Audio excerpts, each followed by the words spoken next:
ਵਾਹਿਗੁਰੂ ਜੀ ਕਾ ਖਾਲਸਾ ਵਾਹਿਗੁਰੂ ਜੀ ਕੀ ਫਤਿਹ।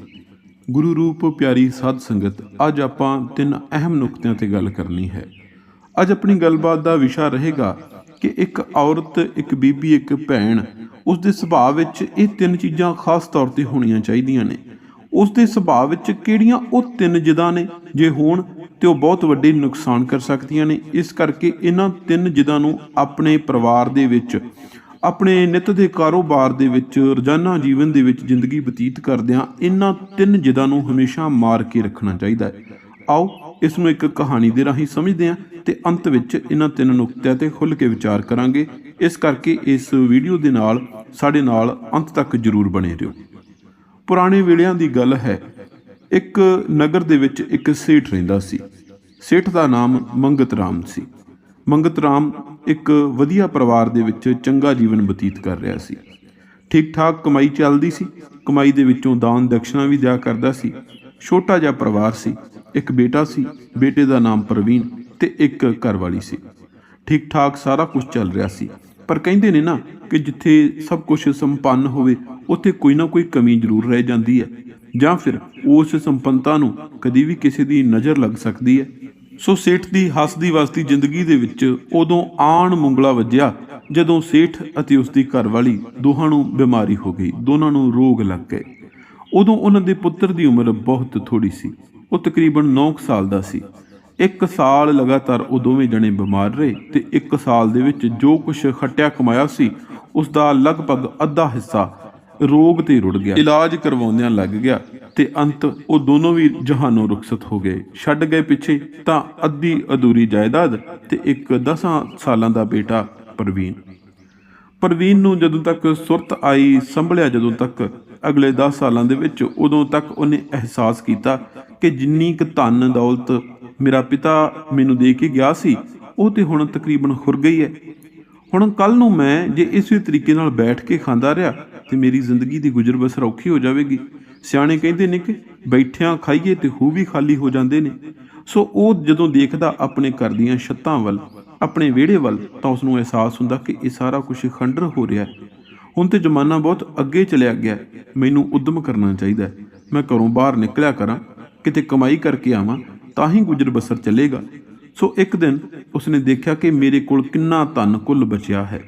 ਉਸਨੇ ਸਾਰਾ ਧਨ ਇੱਕ ਪੋਟਲੀ ਦੇ ਵਿੱਚ ਪਾ ਲਿਆ ਤੇ ਇਹ ਫੈਸਲਾ ਕੀਤਾ ਕਿ ਮੈਂ ਦੂਜੇ ਰਾਜ ਦੇ ਵਿੱਚ ਜਾ ਕੇ ਕੋਈ ਕਾਰੋਬਾਰ ਕਰਾਂਗਾ, ਵਪਾਰ ਕਰਾਂਗਾ। ਜਦੋਂ ਉਹ ਧਨ ਨੂੰ ਆਪਣੀ ਪੋਟਲੀ ਦੇ ਵਿੱਚ ਬੰਨ੍ਹ ਕੇ ਤੁਰ ਪਿਆ ਤੇ ਰਸਤੇ ਦੇ ਵਿੱਚ ਜਾਂਦਿਆਂ ਜਾਂਦਿਆਂ ਦੁਪਹਿਰ ਦੇ ਵੇਲੇ ਉਸ ਨੂੰ ਨੀਂਦ ਆਉਣ ਲੱਗ ਪਈ। ਥੱਕ ਗਿਆ, ਥਕਾਵਟ ਹੋ ਗਈ।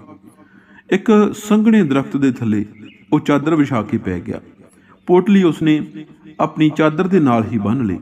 ਝੱਟ ਹੀ ਉਸ ਨੂੰ ਨੀਂਦ ਆ ਗਈ, ਬਹੁਤ ਗੂੜੀ ਨੀਂਦ। ਤੇ ਜਦੋਂ ਥੋੜ੍ਹੇ ਸਮੇਂ ਬਾਅਦ ਉਹ ਉੱਠਿਆ, ਉੱਠ ਕੇ ਕੀ ਦੇਖਦਾ ਹੈ ਕਿ ਉਹ ਪੋਟਲੀ ਉੱਥੇ ਨਹੀਂ ਸੀ। ਪੋਟਲੀ ਉੱਥੋਂ ਗਾਇਬ ਹੋ ਚੁੱਕੀ ਸੀ, ਕੋਈ ਲੈ ਕੇ ਜਾ ਚੁੱਕਿਆ ਸੀ। ਬਹੁਤ ਦੁਖੀ ਹੋਇਆ, ਬੜਾ ਨਿਰਾਸ਼ ਹੋਇਆ। ਇੰਨਾ ਨਿਰਾਸ਼ ਹੋਇਆ ਕਿ ਸਮਝ ਨਾ ਆਵੇ ਕਿ ਅੱਗੇ ਜਾਵਾਂ ਕਿ ਪਿੱਛੇ ਮੁੜ ਜਾਵਾਂ। ਉੱਚੀ ਉੱਚੀ ਰੋਣ ਲੱਗਿਆ। ਆਪਣੇ ਪਿਓ ਨੂੰ, ਆਪਣੀ ਮਾਂ ਨੂੰ ਯਾਦ ਕੀਤਾ। ਥੋੜ੍ਹਾ ਸਮਾਂ ਅੱਗੇ ਨੂੰ ਤੁਰਿਆ। ਉਸ ਤੋਂ ਬਾਅਦ ਜਦੋਂ ਉਸ ਨੂੰ ਅਹਿਸਾਸ ਹੋਇਆ ਕਿ ਅੱਗੇ ਜਾ ਕੇ ਕਰਾਂਗਾ ਕੀ, ਦਿਹਾੜੀਆਂ ਹੀ ਕਰਨੀਆਂ ਨੇ ਤਾਂ ਆਪਣੇ ਰਾਜ ਵਿੱਚ ਕਰ ਲਵਾਂਗਾ, ਉੱਥੇ ਮੇਰੇ ਕੋਲੇ ਕੀ ਹੈ ਕਰਨ ਨੂੰ, ਪੈਸਾ ਤਾਂ ਨਸ਼ਟ ਹੋ ਗਿਆ। ਵਾਪਸ ਪਰਤਦਾ ਹੈ। ਫਿਰ ਉਸੇ ਥਾਂ ਤੇ ਜਿੱਥੇ ਉਸਨੇ ਚਾਦਰ ਵਿਛਾ ਕੇ ਆ ਕੇ ਸੁੱਤਾ ਸੀ ਦੁਪਹਿਰ ਵੇਲੇ, ਉੱਥੋਂ ਤੱਕ ਵਾਪਸ ਪਹੁੰਚਦਿਆਂ ਉਸਨੂੰ ਰਾਤ ਹੋਣ ਲੱਗੀ। ਉਹ ਸੋਚਦਾ ਹੈ ਕਿਤੇ ਇਹ ਨਾ ਹੋਵੇ ਕਿ ਮੇਰੀ ਦੇਹ ਦਾ ਕੋਈ ਨੁਕਸਾਨ ਹੋ ਜਾਵੇ, ਰਾਤ ਨੂੰ ਕੋਈ ਜੰਗਲੀ ਜੀਵ ਮੇਰੇ ਤੇ ਹਮਲਾ ਕਰ ਦੇਵੇ। ਅੱਜ ਦੀ ਰਾਤ ਮੈਂ ਇੱਥੇ ਹੀ ਕੱਢ ਲੈਣਾ। ਉਸ ਸੰਘਣੇ ਦਰਖਤ ਦੇ ਉੱਤੇ ਚੜ੍ਹ ਗਿਆ। ਇੱਕ ਐਸਾ ਟਾਹਣ ਸੀ ਕਿ ਜਿਹਦੇ ਉੱਤੇ ਪੈ ਕੇ ਰਾਤ ਕੱਢ ਸਕਦਾ ਸੀ, ਸੌਂ ਸਕਦਾ ਸੀ। ਉਸ ਟਾਹਣ ਤੇ ਲੇਟ ਗਿਆ, ਲੰਮੇ ਪੈ ਗਿਆ। ਅਚਾਨਕ ਸੁਣਦਾ ਕਿ ਉਸ ਟਾਹਣ ਦੇ ਉੱਪਰ ਕੋਈ 4 ਲੋਕਾਂ ਦੀ ਆਵਾਜ਼ ਆਉਂਦੀ ਹੈ। ਉਹ ਇਨਸਾਨ ਨਹੀਂ ਸਨ, ਕੋਈ ਪ੍ਰੇਤਾਂ ਸਨ, ਕੋਈ ਆਤਮਾਵਾਂ ਸਨ। ਇੱਕ ਦੂਜੇ ਨਾਲ ਕੋਈ ਵਿਚਾਰ ਕਰ ਰਹੇ ਸਨ। ਉਹ ਚਾਰੇ ਇੱਕ ਦੂਜੇ ਨੂੰ ਕਹਿ ਰਿਹਾ ਹੁੰਦਾ ਕਿ ਇਸ ਰਾਜ ਦਾ ਰਾਜਾ ਆਪਣੀ ਬੇਟੀ ਦੇ ਨਾਲ ਧੱਕਾ ਕਰ ਰਿਹਾ, ਅਨਿਆਏ ਕਰ ਰਿਹਾ, ਉਹਦਾ ਵਿਆਹ ਬੁੱਢੇ ਰਾਜੇ ਨਾਲ ਕਰਵਾ ਰਿਹਾ। ਬੇਟੀ ਨੂੰ ਪਤਾ ਹੈ ਕਿ ਉਸਦਾ ਵਿਆਹ ਕਿਸੇ ਬੁੱਢੇ ਨਾਲ ਹੋ ਰਿਹਾ, ਇਸ ਕਰਕੇ ਉਹ ਆਤਮ ਹੱਤਿਆ ਕਰ ਲਵੇਗੀ। ਦੂਜਾ ਪ੍ਰੇਤ ਉਸਦੀ ਹਾਮੀ ਭਰਦਿਆਂ ਕਹਿੰਦਾ ਹੈ ਕਿ ਫਿਰ ਤਾਂ ਉਹ ਗੱਲ ਹੋਈ ਕਿ ਡੋਲੀ ਜਾਵੇਗੀ ਤੇ ਨਾਲ ਦੀ ਨਾਲ ਅਰਥੀ ਵਾਪਸ ਆ ਜਾਵੇਗੀ। ਤੀਜਾ ਇਸ ਗੱਲ ਦਾ ਉੱਤਰ ਦਿੰਦਾ ਕਿ ਅਧਰਮੀ ਪਿਤਾ ਬੇਟੀਆਂ ਨੂੰ ਮਿਲਿਆ ਹੈ। ਤਾਂ ਜਿਉਂਦੇ ਜੀ ਉਹਨਾਂ ਦੇ ਲਈ ਇਦੋਂ ਵੱਡੀ ਸਜ਼ਾ ਕਿਹੜੀ ਹੋ ਸਕਦੀ ਹੈ। ਚੌਥਾ ਕਹਿੰਦਾ ਕਿ ਆਪਾਂ ਰਲ ਕੇ ਕੰਨਿਆਂ ਦੀ ਮਦਦ ਕਰੀਏ। ਫਿਰ ਦੁਬਾਰਾ ਇੱਕ ਕਹਿੰਦਾ ਕਿ ਮਨੁੱਖੀ ਜੀਵਨ 'ਚ ਆਪਾਂ ਬੜੇ ਮਾੜੇ ਕੰਮ ਕੀਤੇ ਨੇ ਤਾਂ ਹੀ ਪ੍ਰੇਤ ਜੂਨ ਮਿਲੀ ਹੈ, ਪਰ ਹੁਣ ਜੇ ਚੰਗੇ ਕੰਮ ਕਰੀਏ ਤੇ ਹੋ ਸਕਦਾ ਮੁਕਤੀ ਮਿਲ ਜਾਵੇ। ਇੱਕ ਕਹਿੰਦਾ ਕਿ ਸਾਡੇ ਕੋਲ ਸਰੀਰ ਨਹੀਂ, ਜੇ ਕਿਸੇ ਤਰੀਕੇ ਨਾਲ ਸਾਡੇ ਕੋਲੇ ਕੋਈ ਇਨਸਾਨੀ ਸਰੀਰ ਆ ਜਾਵੇ ਤਾਂ ਅਸੀਂ ਮਦਦ ਜ਼ਰੂਰ ਕਰ ਦਿਆਂਗੇ। ਫਿਰ ਇੱਕ ਉੱਤਰ ਦਿੰਦਾ ਕਿ ਮਨੁੱਖ ਇੱਥੇ ਜੰਗਲ ਵਿੱਚ ਕਿਵੇਂ ਆਏਗਾ, ਮਨੁੱਖਾ ਸਰੀਰ ਸਾਨੂੰ ਜੰਗਲ 'ਚੋਂ ਨਹੀਂ ਥਿਆਉਣਾ।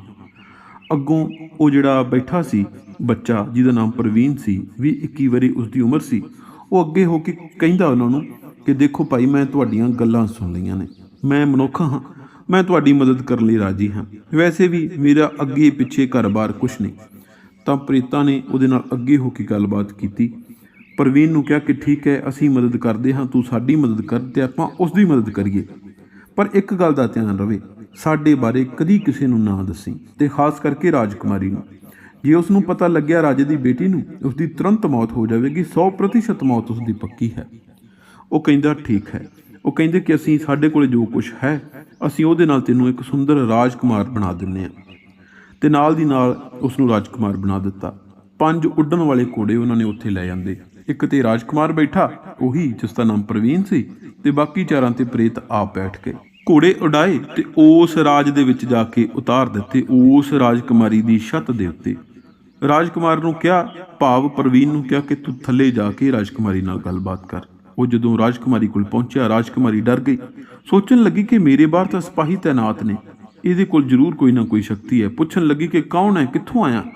ਅੱਗੋਂ ਉੱਤਰ ਦਿੰਦਾ ਕਿ ਮੈਂ ਇੱਕ ਰਾਜਕੁਮਾਰ ਹਾਂ, ਮੈਂ ਤੇਰੀ ਰੱਖਿਆ ਦੇ ਲਈ ਆਇਆ ਹਾਂ, ਮੈਨੂੰ ਸਾਰਾ ਪਤਾ ਹੈ ਕਿ ਤੇਰਾ ਬਾਪ ਤੇਰੇ ਨਾਲ ਧਰੋਹ ਕਰ ਰਿਹਾ, ਕਿਸੇ ਬੁੱਢੇ ਨਾਲ ਤੇਰਾ ਵਿਆਹ ਕਰਵਾ ਰਿਹਾ।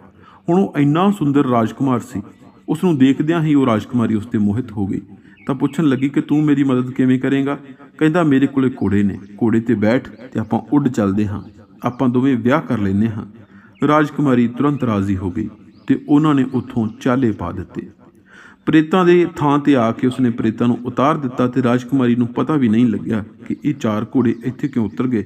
ਪ੍ਰੇਤਾਂ ਨੇ ਫਿਰ ਉਸ ਨੂੰ ਇਸ਼ਾਰੇ ਦੇ ਵਿੱਚ ਸਮਝਾਇਆ ਕਿ ਇਹਦੇ ਨਾਲ ਗੱਲ ਨਹੀਂ ਕਰਨੀ। ਵਾਪਸ ਆਪਣੇ ਘਰ ਲੈ ਗਿਆ ਰਾਜਕੁਮਾਰੀ ਨੂੰ। ਉੱਥੇ ਜਾ ਕੇ ਦੇਖਦੀ ਹੈ ਕਿ ਇਹ ਤਾਂ ਖੰਡਰ ਜਿਹੀ ਜਗ੍ਹਾ, ਇਹਦੇ ਕੋਲ ਤਾਂ ਕੋਈ ਨੌਕਰ ਚਾਕਰ ਵੀ ਨਹੀਂ, ਖਾਣ ਪੀਣ ਦਾ ਰਸਦ ਪਾਣੀ ਵੀ ਨਹੀਂ। ਮੇਰੇ ਬਾਪ ਨੇ ਮੈਨੂੰ ਜਿੱਥੇ ਵਿਆਹੁਣਾ ਸੀ ਉੱਥੇ ਸੁੱਖ ਸਹੂਲਤਾਂ ਤਾਂ ਹੋਣੀਆਂ ਸੀ, ਪਰ ਫਿਰ ਸੋਚਦੀ ਹੈ ਕਿ ਉਹ ਹੋਣਾ ਤਾਂ ਬੁੱਢਾ ਹੀ ਸੀ, ਇਹ ਰਾਜਕੁਮਾਰ ਤਾਂ ਹੈ। ਫਿਰ ਕੁਝ ਦਿਨ ਜ਼ਿੰਦਗੀ ਬਤੀਤ ਕਰਦੀ ਹੈ, ਪਰ ਜਦੋਂ ਉਸ ਨੂੰ ਰਾਜ ਮਹਿਲ ਯਾਦ ਆਉਂਦਾ, ਉਸ ਨੂੰ ਦਾਸੀਆਂ ਯਾਦ ਆਉਂਦੀਆਂ ਨੇ, ਸੁੱਖ ਸੁਵਿਧਾਵਾਂ ਯਾਦ ਆਉਂਦੀਆਂ ਨੇ, ਤਾਂ ਫਿਰ ਨਾਰਾਜ਼ ਹੋ ਜਾਂਦੀ ਹੈ। ਉਹਦੀ ਨਿਰਾਸ਼ਾ ਦੇਖ ਕੇ ਪ੍ਰਵੀਨ ਇੱਕ ਦਿਨ ਫਿਰ ਉਹਨਾਂ ਪ੍ਰੇਤਾਂ ਕੋਲ ਚਲਿਆ ਜਾਂਦਾ। ਕਹਿੰਦਾ ਉਹ ਦੁਖੀ ਰਹਿਣ ਲੱਗ ਗਈ ਹੈ, ਗਮਗੀਨ ਰਹਿੰਦੀ ਹੈ, ਮੈਨੂੰ ਇਹ ਹੈ ਕੁਝ ਕਰ ਨਾ ਜਾਵੇ, ਤੁਸੀਂ ਮੇਰੀ ਮਦਦ ਕਰੋ। ਉਹ ਕਹਿੰਦੇ ਠੀਕ ਹੈ, ਅੱਜ ਰਾਤ ਨੂੰ ਸੌਵੋਗੇ ਤੁਸੀਂ ਉਸ ਖੰਡਰ ਦੇ ਵਿੱਚ, ਪਰ ਜਦੋਂ ਤੁਹਾਡੀ ਅੱਖ ਖੁੱਲੇਗੀ ਉੱਥੇ ਇੱਕ ਸੁੰਦਰ ਮਹਿਲ ਬਣ ਗਿਆ ਹੋਵੇਗਾ ਤੇ ਸਾਰਾ ਕੁਝ ਰਾਜ ਭਾਗ ਵਰਗਾ ਹੋਵੇਗਾ। ਇਸੇ ਤਰ੍ਹਾਂ ਹੋਇਆ, ਉਹ ਸੌਂ ਕੇ ਉੱਠੇ ਤੇ ਰਾਜ ਮਹਿਲ ਬਣ ਗਿਆ। ਰਾਜ ਮਹਿਲ ਦੇ ਵਿੱਚ ਸ਼ਾਹੀ ਉਹਨਾਂ ਦੇ ਬਿਸਤਰੇ, ਰਾਜ ਮਹਿਲ ਦੇ ਵਿੱਚ ਬਹੁਤ ਸਾਰੇ ਕੰਮ ਕਰਨ ਵਾਲੇ ਨੌਕਰ ਚਾਕਰ, ਦਾਸੀਆਂ, ਸ਼ਾਹੀ ਭੋਜ ਤੇ ਹੋਰ ਪਤਾ ਨਹੀਂ ਕੀ ਕੁਛ। ਉਹ ਖੁਸ਼ ਹੋ ਗਈ, ਇੱਕਦਮ ਖੁਸ਼ ਹੋ ਗਈ, ਪਰ ਉਸਨੇ ਜਿੱਦ ਫੜ ਲਈ ਕਿ ਮੈਨੂੰ ਦੱਸ ਇਹ ਸਭ ਕੁਝ ਹੋਇਆ ਕਿਵੇਂ। ਲੱਖ ਵਾਰ ਪ੍ਰਵੀਨ ਨੇ ਮਨਾ ਕੀਤਾ।